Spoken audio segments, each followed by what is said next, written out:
হে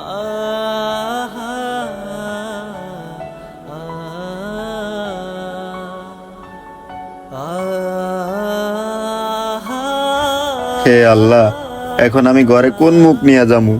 বাচ্চাটা কত আশা নিয়ে বসে আছে, বাবা আইবো আর কিছু খাওয়ার জন্য নিয়ে আইবো। আর এখন ঘরে গেলে যদি দেখে বাবা আজকেও চলে আইছে খালি হাতে প্রতিদিনের মতো, তখন বাচ্চাটা কি মনে করব?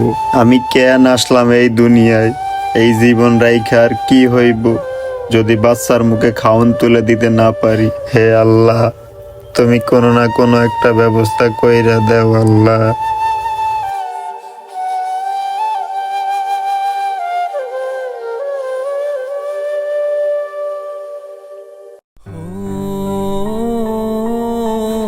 কি হয়েছে মিরাজ ভাই, আপনি এখানে বসে কাঁদতেছেন কেন?